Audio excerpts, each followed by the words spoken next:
Lorsqu'une saison approche, il est préférable souvent de s'adapter déjà à cette saison de peur de se retrouver totalement déphasé.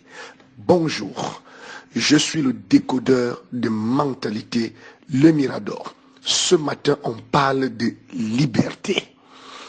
Dans le second, la Bible dit clairement dans 2 Corinthiens 3, 17, « Or, le Seigneur, c'est l'Esprit. Et là où est l'Esprit du Seigneur, là est la liberté. » À chaque fois que nous pouvons passer de la première vitesse à la deuxième vitesse dans un véhicule, on passe toujours par ce qu'on appelle le poids mort. Le poids mort est le temps de transition, le temps de changement, le temps de passage entre une vitesse et une autre. De même, dans notre vie, il y a des temps de passage, des temps de transition, des temps morts, où le Seigneur permet à tout un chacun, à toute créature sur la terre, ayant un cerveau, un esprit réfléchissant, de pouvoir penser à sa vie. Lorsque nous sommes nés, nos désirs sont tournés vers nos parents.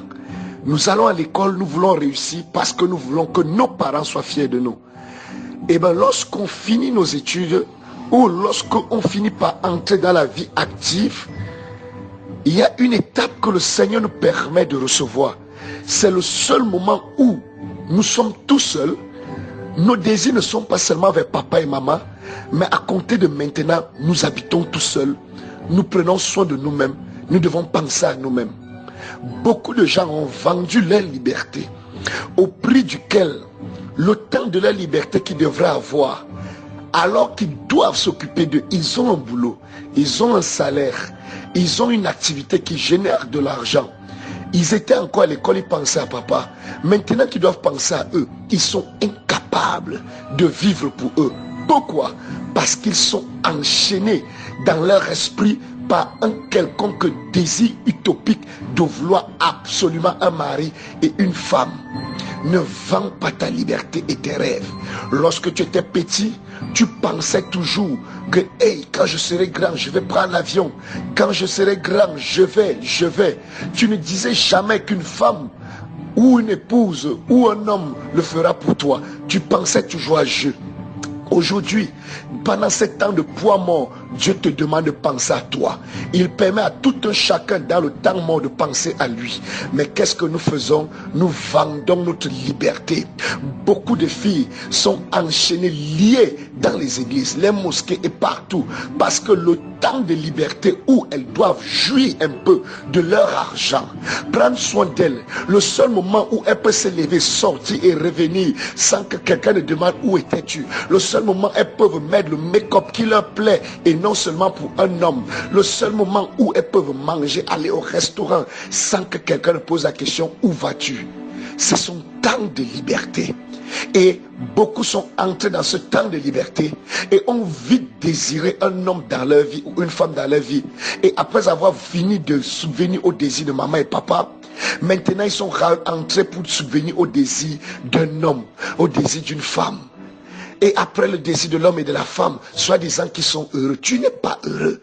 La preuve, aujourd'hui tu as 2, 3 enfants, cet homme t'a abandonné. Qu'est-ce que tu es en train de dire? Oh, maintenant, ma vie c'est seulement moi et mes enfants. Non, c'est ce que tu aurais dû faire avant de t'engager. C'était ton temps de poids mort. Le seul moment où Dieu te dit, pense un peu à toi. Tu as fait des rêves à l'âge de 5 ans, à l'âge de 10 ans, 15 ans. Je te donne l'autorisation de les réaliser maintenant. Parce que si tu n'es pas heureuse, si tu n'es pas joyeuse, si tu n'es pas dans le bonheur, ce n'est pas dans le mariage que tu auras le bonheur. Car le mariage c'est fait pour donner du bonheur et non seulement aller combattre, conquérir pour recevoir. Et alors aujourd'hui on trouve des hommes que des femmes ont épousés, entre guillemets hommes, et après ces hommes se retrouvent plus tard, 1 an, 2 ans, à vouloir aimer le dehors, vouloir boire, découvrir des choses. Oui, c'est un gros problème. Cet homme, durant son temps de liberté, il n'a pas pensé à lui, il a pensé plutôt rapidement, non, il me faut une femme, il me faut des enfants, il me faut construire. Tu n'es pas venu seulement sur terre pour t'occuper des gens. Et voilà, aujourd'hui, tu ne peux plus penser à toi. L'homme est là dans ta vie, la femme est là. Et d'autres encore ont battu le record. Ils prennent rapidement des photos, ils postent sur Facebook, WhatsApp et autres pour dire à tout le monde entier, voici mon homme, voici ma femme. Alors que vous n'êtes pas encore marié, tu es en train de détruire tes quelconque chance demain.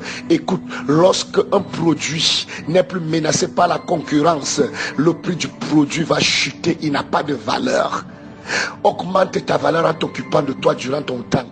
Dieu t'a béni avec un salaire, il t'a béni avec un emploi. Pourquoi tu es si triste toute seule en croyant que dans ta vie il y a un vide parce qu'il n'y a pas un homme et une femme? Non, ce vide que tu as et que tu ressens, c'est le seul vide que tu dois réaliser tes rêves d'enfant, où tu pouvais manger ce que tu veux, vivre ce que tu veux, sortir t'épanouir, aller un peu t'éclater avec tes copains, tes camarades, tes copines et autres, ressentir la vie, te rassasier, respirer l'air pur, voyager sans contrainte. Aujourd'hui tu as 3 enfants, 2 enfants et un homme dans ta vie. Tu ne peux plus vivre cela. Tu es bloqué, paralysé. Tu ne peux plus jouir de cela parce que tu n'as pas compris qu'il y a une saison pour chaque chose. Il y a un temps pour chaque chose. Et chaque saison fonctionne avec des lois et des principes. Qu'une fois que tu violes cela, tu es en train de jeûner, prier pour demander une relation alors que c'est le seul moment que Dieu te demande de t'occuper de toi. Et tu es en train de boycotter cette saison. Non, tu vivras les conséquences. Voilà pourquoi d'autres sont tristes, malheureux. Pourquoi? Parce qu'ils n'ont pas compris le temps de transition, le temps de liberté. Car là où il y a l'esprit, il y a la liberté. Pas le libertinage, mais la liberté. Et beaucoup de jeunes garçons, de jeunes filles sont entrés dans la puberté. C'est le moment de découvrir ton corps, ton organisme, physiologiquement, physiquement, émotionnellement. Mais tu as pris ce temps pour chercher un copain, une copine, chez mon gars, chez ma gars. Et aujourd'hui, tu passes ton temps d'esclavage en esclavage. Tu as subvenu aux besoins de papa à l'école. Ton temps mort, tu as préféré aller rapidement mettre un homme dans ta vie, une femme. Tu es prisonnier aujourd'hui. Tu n'es plus triste, tu n'es plus joyeux, tu n'es que triste. Et tu es là maintenant à vouloir sortir, vouloir découvrir le dehors, vouloir découvrir le monde, vouloir découvrir les copines, vouloir découvrir l'alcool, vouloir découvrir les voyages. Tu as déjà 2 enfants, il est trop tard. Qu'est-ce que tu vas faire maintenant? Voilà pourquoi Dieu permet à certains de perdre certaines relations. Parce que tu ne seras pas heureuse. On entre dans une relation étant heureux et non pour aller être heureuse. Apprends à jouir de ton temps de liberté. Apprends à le valoriser. Apprends à le concrétiser. Et alors tu seras quelqu'un de valeureux. Je suis le décodeur de mentalité. Une fois de plus pour l'exhortation matinale. Tu peux me suivre sur YouTube en tapant Voulouzi le Mirador, le décodeur de mentalité.